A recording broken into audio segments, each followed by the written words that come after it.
जैसा कि ये विदित है कि बीजेपी के श्री अमित शाह द्वारा संसद में भारतीय संविधान के मूल निर्माता व दलितों एवं अन्य उपेक्षित वर्गों के पूजनीय भगवान व मसीहा परम पूज्य बाबा साहब डॉक्टर भीमराव अम्बेडकर के बारे में जिन शब्दों का इस्तेमाल किया गया है तो उससे बाबा साहब की गरिमा व अस्तित्व को काफी ठेस पहुंची है। इससे एक प्रकार से उनका अपमान हुआ है, ऐसा हमारी पार्टी का ये मानना है, जिससे अब पूरे देश में इनके अनुयायियों में जबरदस्त गुस्सा व आक्रोश व्याप्त है और ये इनके कहे गए शब्द इनको जल्दी ही वापस ले लेने चाहिए तथा इसके लिए इनको पश्चाताप भी जरूर करना चाहिए, तो ये बेहतर होगा। वरना इनके अनुयायी इस घटना को कभी भी भुला नहीं पाएंगे तथा ना ही इनको कभी माफ कर पाएंगे। जिस प्रकार से बाबा साहब के प्रति कांग्रेस पार्टी के असंख्य रहे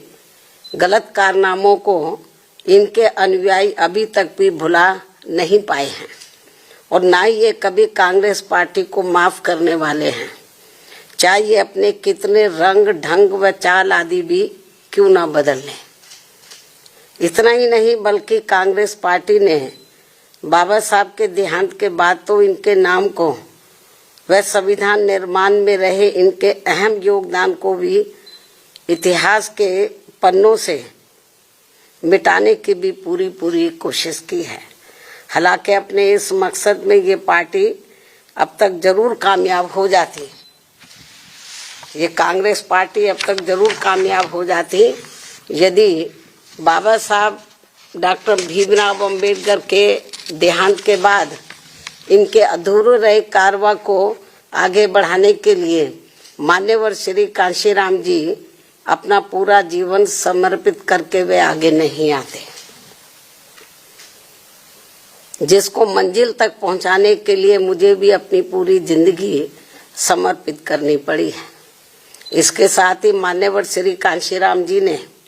बाबा साहब के संघर्ष व इनके कारवा को खत्म करने वाली कांग्रेस पार्टी के सभी साम दाम दंड भेद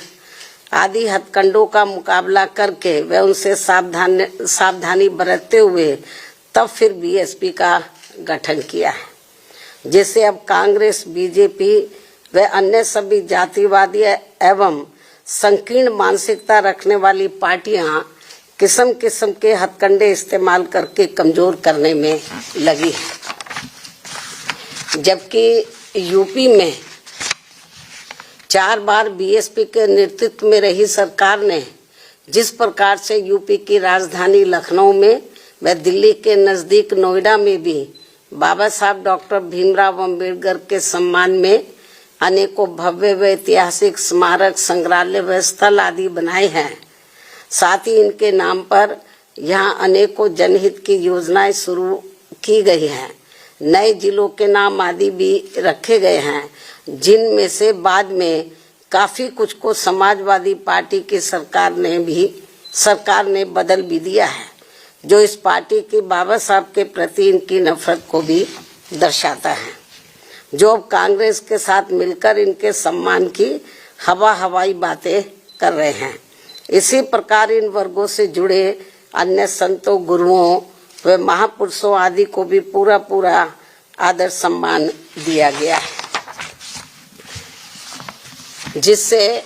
अब कांग्रेस व बीजेपी आदि की नींद उड़ी हुई है। ये जो हमने काम किए बाबा साहब के सम्मान में, तो उससे अब बीजेपी व कांग्रेस आदि की नींद उड़ी हुई है, जिनके अनुयायियों के वोटों को लुभाने के लिए, जिनके अब बाबा साहब के जो अनुयायी हैं या अन्य संत गुरु और महापुरुष हुए हैं, उन जो दलित और अन्य पिछड़े वर्ग से ताल्लुक रखते हैं, तो उनके अनुयायियों के वोटों को लुभाने के लिए फिर बीजेपी को भी मजबूर होकर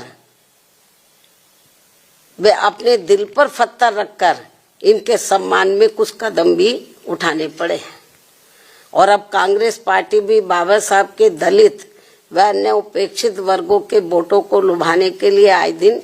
किस्म किस्म की सियासत करने में लगी है।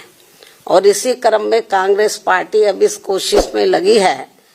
कि श्री अमित शाह के मुद्दे पर कुछ न कुछ दलितों का वोट जरूर बटोर लिया जाए।